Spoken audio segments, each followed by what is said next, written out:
साल 2025 की हार्दिक शुभकामनाएं। किस तरह का रहने वाला है 2025 वृष लग्न वालों के लिए। हाँ जी, लग्न वालों के लिए ये जो राशिफल है ये चंद्र राशि के अनुसार नहीं है, नाम राशि के अनुसार नहीं है, आपके सन साइन के अनुसार भी नहीं है। ये केवल और केवल आपकी लग्न राशि के अनुसार है।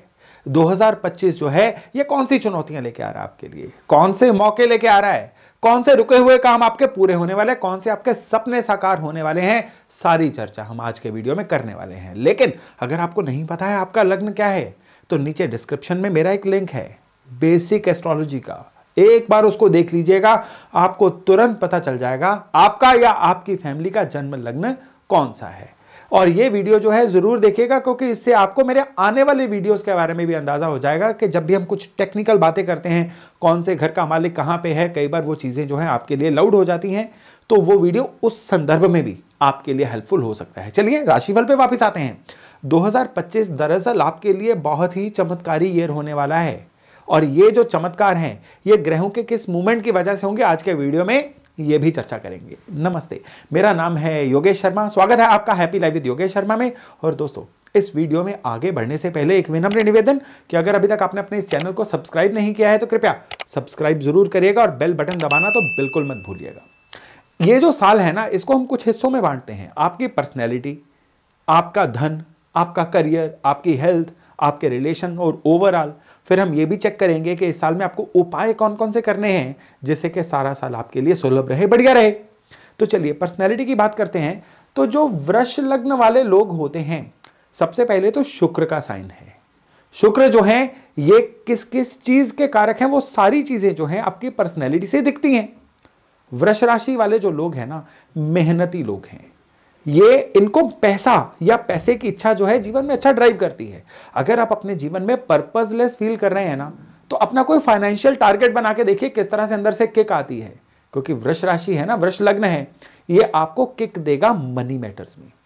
और सबसे बड़ी बात क्या है, शुक्र का जो गुण होता है वो होता है चीजों की चॉइस करना, सही और गलत की पहचान करना, चीजों को ब्लैक एंड व्हाइट वाले चश्मे से देखना कि कौन सी चीज आपके लिए अच्छी है, कौन सी नहीं अच्छी है, उस तरह से दुनिया को देखना। तो वृष राशि वाले जो हैं हर चीज को नफे नुकसान के संदर्भ में भी बड़े अच्छे से देख पाते हैं। किस चीज की उनके, चाहे वो रिश्ता हो, चाहे वो कोई काम हो, चाहे कहीं पे कुछ इन्वेस्टमेंट करनी हो, चाहे समय ही बिताना हो, उसकी वर्थ क्या है वृष वालों से बेहतर किसी को नहीं पता होता है। तभी जो वृष होता है ना, ये धन त्रिकोण का पहला पार्ट होता है। धन त्रिकोण होते हैं वृष राशि, कन्या राशि और मकर राशि। ये सारे के सारे लोग जो है ना, ये इनको पैसा ड्राइव करता है, पैसे की समझ बाकियों से ज्यादा होती है। लेकिन आपकी ये जो पर्सनैलिटी है, सही गलत की पहचान करने वाली, धन के मामले में मोटिवेट होने वाली, या कह लीजिए अपनी चीजों की वर्थ जानने वाली, 2025 में ग्रह इनको प्रभावित किस तरह से करेंगे। अभी आपकी ये सारी फीलिंग जो है ना थोड़ी लो हो रखी है। क्यों लो हो रखी है? क्योंकि आपकी राशि से गुरु का गोचर चल रहा है। गुरु इन चीजों के बिल्कुल उल्टे हैं। बृहस्पति देने पे आते, देते चले जाते हैं, वो परवाह नहीं करते कौन पात्र है कौन नहीं पात्र है, बृहस्पति बस दे देते हैं। तो शुक्र की राशि में जब बृहस्पति आएंगे और आपके लग्न में आएंगे ना, आपकी पर्सनैलिटी कहीं ना कहीं तो कंफ्यूज हो जाती है। तो साल की शुरुआत जो है थोड़ी सी कंफ्यूजन से होगी। वो कंफ्यूजन जो 2024 के कुछ समय से चल ही रही थी। इसमें क्या है, सोचना ज्यादा और करना कम, ऐसी चीजें आपके जीवन में ज्यादा होंगी। लेकिन ज्यों ही बृहस्पति मई महीने में राशि परिवर्तन करके आपके धन स्थान पे जाएंगे, आपकी पर्सनैलिटी में बेसिक परिवर्तन आने शुरू हो जाएंगे। वो कौन से परिवर्तन है, जब आपके लिए मैं धन के सेगमेंट की बात करूंगा ना तब आपको बताऊंगा। लेकिन अभी तो आपका विचार कैसे चल रहे हैं, आप चीजों से निपटोगे कैसे, मैं उन चीजों की बात कर रहा हूं। राहु अभी आपके इनकम के भाव से चल रहे हैं और मई महीने के बाद यही राहु जो है ये आपके कर्म स्थान पे, क्योंकि राहु उल्टे चलते हैं ना, तो पीछे जाके आपके करियर के स्थान पे आएंगे। तो इस समय पे क्या होगा कि आपकी पर्सनैलिटी में प्लानिंग पार्ट बहुत ज्यादा शामिल हो जाएगा। फटाफट से, शॉर्टकट से चीजों को कैसे करना है, आपकी पर्सनैलिटी में ये चीजें बड़ी ऐड हो जाएंगी। तो ओवरऑल 2025 में आपकी जो पर्सनैलिटी है ना, ये सबसे पहली तो बात है कंफ्यूजन से शुरू होके प्लानिंग तक जाएगी, फिर प्लानिंग से शुरू होके सक्सेस तक जाएगी। ये 2025 का चमत्कार है आपके लिए। स्लो स्टार्ट करके एक बिल्कुल 100 मीटर स्प्रिंट रनर के जैसे आप 2025 को समाप्त करने जा रहे हैं। और 2025 के अंत में आपकी पर्सनैलिटी में कुछ परिवर्तन भी ऐसे आएंगे कि लोग आपका लोहा मानेंगे। सलाह लेने वाले लोग आपकी सलाह से कमा जाएंगे। आप अपनी नॉलेज की बदौलत, अपने एक्सपीरियंस की बदौलत, या जो नई चीजें आपने सीखनी है इस साल में उनकी बदौलत आप भी अपने लिए कुछ बहुत अच्छा कर जाएंगे। बस जरूरत एक ही चीज की है, जरूरत है इस मंगल की एनर्जी को काउंटर करने की। साल की शुरुआत से लेके करीबन मई के अंत तक, जून की शुरुआत तक, ये मंगल ना आपको यहां और यहां इन दो घरों में ही आगे और पीछे आते जाते मिलेंगे। ये जो मंगल है ना, ये आपके एनर्जी को लगातार भटका के रखेंगे। बिना बात के अपने भाइयों बहनों से कोई ना कोई आर्गुमेंट, बिना बात के प्रॉपर्टी की डिवीजन का कोई ना कोई ऐसी दिक्कत घर में आ सकती है जो आपको परेशान कर दे, या आपके ऊपर कुछ ऐसी रिस्पॉन्सिबिलिटीज आन पड़ सकती हैं जिनके लिए आप फाइनेंशियली या मेंटली तैयार नहीं थे। वो जो चीजें हैं ना, वो जो आपका नेचुरल सेल्फ है ना, जीवन में आगे बढ़ने का, तरक्की करने का, उन चीजों में कहीं ना कहीं बाधा डाल सकती हैं। तो इस साल में मेंटली आपको प्रिपेयर किस चीज के लिए होना है कि बिना बात के आपके लिए ऐसे कुछ चैलेंजेस आ सकते हैं जो आपकी पर्सनैलिटी जिनके लिए तैयार नहीं है। तो आपको उन चैलेंजेस से निपटना कैसे है, पहले ही सिमुलेशन मोड में अपने दिमाग में कोई इमेज बना के रखेंगे ना, फिर सारा साल आपके लिए बड़ा ही बढ़िया और अनुकूल रहने वाला है। अब अगर हम धन की बात करें, फाइनेंसेस की बात करें, तो फाइनेंसेस में जो फरवरी मार्च वाला समय है ना, वो नई investment specially land and property के लिए आपके लिए बहुत अच्छा रहने वाला है। और उसके अलावा इसी साल में फाइनेंसेस के मामले में आपको एक विशेष सतर्कता बरतने के लिए कह रहा हूं।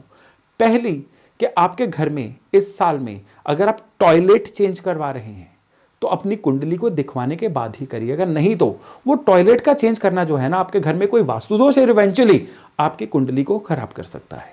दूसरे, इस साल में आप जिन भी लोगों से मिले, आपको बहुत सतर्कता से उन लोगों को फिल्टर करना है, क्योंकि चांसेस हैं कि इस साल में कुछ ऐसे लोग आपको मिल सकते हैं जिनका आसपास ही होना, जिनकी एग्जिस्टेंस या जिनकी इवन सलाह आपके लिए धन के मामले में नुकसान का कारण बन सकती है। तो इन चीजों में आप रहिए थोड़े से सतर्क। हाँ, मार्च के बाद जब शनि महाराज अपना राशि परिवर्तन करके आपके इनकम के घर को जागृत करेंगे, तब चीजें कुछ डिफरेंट बनेंगी। डिफरेंट कैसे बनेंगी कि तब आप एक स्टीडी पेस से नई इनकम के सोर्सेज जनरेट करने में, मेहनत करके अपनी एम्बिशंस को पूरा करने में, और स्पेशली कोई ना कोई लैंड एंड प्रॉपर्टी के सपने को पूरा करने के लिए जुट जाएंगे। और फिर वो जो जुटेंगे, आपको करीबन करीबन नवंबर दिसंबर में जाके उसके नतीजे दिखने शुरू होंगे। इस साल में जब जुलाई महीने से लेके करीबन ईयर एंड तक शनि जो है 144 डेज के लिए वक्री रहेंगे ना, और वो वक्री भी कहां पे रहेंगे, आपके इनकम के भाव में, तब क्या होगा कि आपने अपने इनकम के एनहांसमेंट के लिए, अपनी आय को बढ़ाने के लिए जो भी प्लानिंग की थी ना, आपको लगेगा वो प्लानिंग आपके लिए काम नहीं कर रही है। अगर आप नौकरी में हैं तो आपको लगेगा ऑफिस पॉलिटिक्स कुछ ऐसी हो रही है, बॉसेस कुछ आपकी फेवर में कम ही जा रहे हैं, जिसकी वजह से आपको इनकम की हानि हो रही है। कई लोगों की तो नौकरी भी उस समय में उनको एकदम से चॉकिंग हो सकती है, माहौल ऐसा बन सकता है कि नौकरी छूट जाए। और जो व्यापार में लोग हैं उनको लगेगा कि व्यापार के लिए लिए गए सारे फैसले उनके अगेंस्ट जा रहे हैं, लेकिन ये इल्यूजन रहेगी। इन चीजों से डोलना मना है। ये जो 144 डेज होंगे ना, मिड ऑफ द जुलाई से ऑनवर्ड्स, ये आपके लिए सब्र रखने वाले और चीजों को लंबे ब्रॉडर प्रोस्पेक्ट में देखने वाले होंगे। जितना शॉर्ट टर्म तब सोचेंगे उतना पेन में रहेंगे, और जितना सब्र रख के लॉन्ग टर्म सोचेंगे उतना ये समय आपको फायदा देने वाला है। इस समय में केतु जो हैं ये आपके 4th हाउस में आ चुके होंगे मई महीने के बाद। ये भी इनकम या पैसे के मामले में कहीं ना कहीं आपको मेंटली डिस्टर्ब जरूर करेंगे।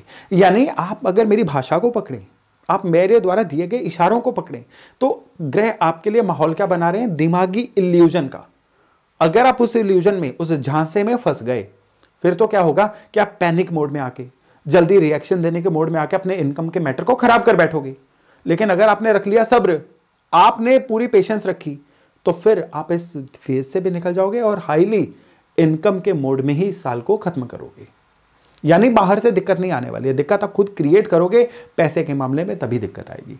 अब अगर हम बात करें करियर के मामले की, तो करियर के मामले में राहु, जैसा मैंने आपको बताया था, अगर आपको थोड़ा सा इजी रखने के लिए मैं इन चीजों को इरेज करके दोबारा से आपको बताऊं, कि करियर के मामले में जो प्लेनेट है आपके लिए क्या कहना चाह रहे हैं, तो राहु जो हैं ये मई महीने के बाद आपके करियर के घर में आएंगे। करियर के घर में राहु कभी भी कंफर्टेबल रिजल्ट नहीं देते हैं।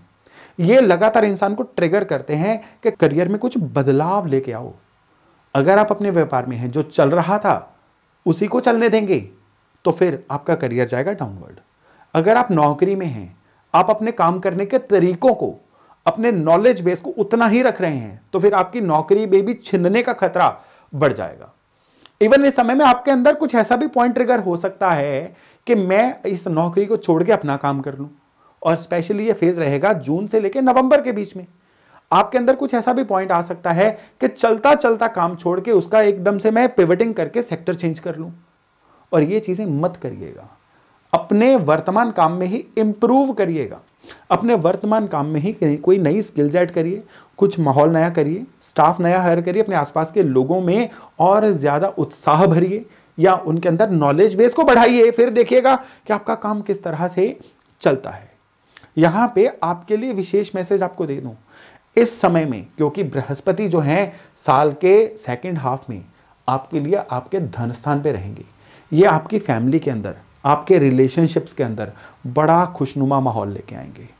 आपको अपने पेरेंट्स की हेल्प की बदौलत या कोई एंसेस्ट्रल प्रॉपर्टी के आपके फेवर में जाने की बदौलत आपको एक तो धन लाभ भी होगा और आपके बिना रिलेशनशिप बिगाड़े आपके जीवन में खुशियों का संचार भी होगा। यहां पे आपको रिलेशनशिप में केवल और केवल एक चीज का ध्यान रखना है कि जो आपकी मैटरनल साइड है, माताजी वाली फैमिली जो है, उनके साथ संबंधों को थोड़ा अच्छा बना के रखना है। और इवन माताजी के साथ भी आपको अपने संबंध जो है ना बिगड़ने से बचाने हैं। जितना मदर की सेवा कर सकते हैं करिए, जितना उनकी बात को मान सकते हैं मानिए, और उनकी हेल्थ का जितना ध्यान रख सकते हैं रखिए। ये इस साल में आपके लिए, आप इसको उपाय समझ लीजिए, आप इसको एडवाइस समझ लीजिए, लेकिन ये आपके लिए बहुत ही अच्छे से काम करने वाला है। लेकिन इस साल में आपके जो रिलेशनशिप है ना, वो मैं मदर साइड से हटके अगर बात करूं तो आपके जीवन साथी के साथ आपके जो संबंध हैं ये ओवरऑल एक बड़ी सामान्य गति से चलेंगे। लेकिन आपको अपने जीवन साथी की हेल्थ का बहुत ज़्यादा ध्यान रखना है। उनकी हेल्थ में की गई कोई भी लापरवाही जो है ना, आपको बहुत ज़्यादा मुश्किलों में फंसा सकती है। ओवरऑल सामाजिक तौर पे आपको चैलेंजेस आएंगे। सामाजिक तौर पे आपके संबंध जो है वो साल के पहले हाफ में काफ़ी बनते बिगड़ते रहेंगे। वो लोग जो पिछले काफ़ी समय से आपके आसपास दिख रहे थे, किसी ना किसी वजह से आपसे दूर होते चले जाएंगे। हाँ, जो दीपावली सीजन रहेगा ना, यानी करीबन सितंबर अक्टूबर से लेकर ईयर एंड तक, वो सामाजिक संबंधों के लिहाज से आपके लिए अच्छा रहने वाला है।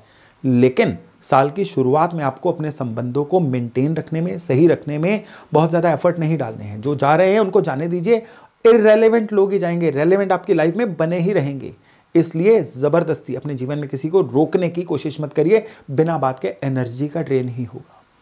इस समय में स्टूडेंट्स के लिए, खास तौर पे वो स्टूडेंट्स जो 10th 11th या कंपटीशन की एग्जाम की तैयारी कर रहे हैं, यूपीएससी की तैयारी कर रहे हैं, हाई एंड किसी भी कंपटीशन की तैयारी कर रहे हैं, वो भी लोग जो नौकरी में हैं और प्रमोशन के लिए किसी कंपटीशन की तैयारी कर रहे हैं, उनके लिए मई एंड तक का समय तो बहुत अच्छा है। मई एंड तक के समय में बस खुद को आइसोलेट कर लीजिए, थोड़ा सा स्पिरिचुअल हो जाइए और पूरी तरह से झोंक दीजिए खुद को अपने कंपटीशंस में। कुदरत वृष राशि वालों के लिए सफलता लेके बैठी हुई है। आपको वो सफलता कुदरत से लेनी आनी चाहिए और उसको कुदरत से लेने का तरीका है इस समय में अपने आप को एकदम से आइसोलेशन मोड में लेके जाना। इस समय में जितना डिस्ट्रैक्शंस में आप रहेंगे उतना ज़्यादा सफलता आपसे दूर भागेगी। डिस्ट्रैक्शन से बचना है तो इस साल में आपको गणपति जी की आराधना लगातार करनी होगी। ओम गण गणपतये नमः का पाठ करिए। चलिए, अब हम अगर उपायों पे ही आए हैं तो इस साल में आपने क्या उपाय करने हैं वो भी डिस्कस करते हैं। इस साल में जो सबसे बड़ा उपाय है आपके लिए वो है कि किसी भी तीर्थ स्थान की यात्रा जरूर करिएगा। स्पेशली वो तीर्थ स्थान जो किसी पर्वतीय यानी माउंटेन एरिया में हो, वहां की यात्रा करना आपके लिए बड़ा लाभदायक हो सकता है। इन केस आप ऐसा नहीं कर सकते हैं तो किसी भी पवित्र जल को नहाने वाले पानी में डाल के 21 दिन इस साल में लगातार नहाइए। ये एक बड़ी ज़बरदस्त रेमेडी है इस साल में एनर्जीज को अपनी फेवर में करने के लिए। दूसरा, आपने इस साल में क्या करना है, नाभि, माथे और जीभ पे केसर का तिलक, सैफरन यानी केसर को कटोरी में घोल के फ्रिज में रख दीजिए। रोज फिंगर उसे रब करके पहले नाभि पे, दूसरे नंबर पे फोरहेड पे और तीसरे नंबर पे अपनी जीभ पे लगाते रहिए। ये उपाय आपके लिए बहुत ही हेल्पफुल, बहुत ही मददगार होगा अच्छी एनर्जीज को अपनी तरफ अट्रैक्ट करने के लिए। और तीसरा उपाय जो आपको काम कारोबार में भी स्थिरता देगा, हेल्थ के मामले में भी सही रखेगा, और सबसे बड़ी बात क्या है, रिलेशनशिप्स के मामले में भी आपको फेवर्स देगा। वो उपाय है कि आपको एक सौंफ एक जार में, चाहे वो प्लास्टिक का जार हो, कांच का जार हो, डजंट मैटर, आपको किसी भी जार में सौंफ भर के, फेनल सीड्स भर के अपनी बेड साइड पे रखने हैं। रोज रात को सोने से पहले चुटकी भर सौंफ केवल खा के फिर सोइए, और उस सौंफ को बेड साइड पे ही पड़ा रहने दीजिए। जब कभी वो सौंफ खत्म हो जाए, पूरा साल के लिए उपाय है, दोबारा भर लीजिएगा। इतना भर उपाय आपको, सच में कह रहा हूं, एक गॉड गिफ्टेड इंसान बना देगा। फिर 2025 जो है आपके लिए हर मायने में आपकी फेवर में ही रहने वाला है। तो दोस्तों, ये था 2025 के लिए वृष लग्न वालों का राशिफल। मैं आशा करता हूं इससे लाभ लेके आप जो जो अपॉर्चुनिटीज आएंगी उनको पूरा लपक पाएंगे, और जो चुनौतियां आएंगी उनसे निपट पाएंगे। अगर आपको लगता है आपका कोई भी संबंधी जो है वो वृष लग्न वाला है, तो इस राशिफल को उनसे शेयर करना भी मत भूलिएगा। तो चलिए, बहुत जल्द मिलते हैं नए टॉपिक, नए विषय के साथ। अपना खूब ध्यान रखिएगा। नव वर्ष की आपको हार्दिक शुभकामनाएं।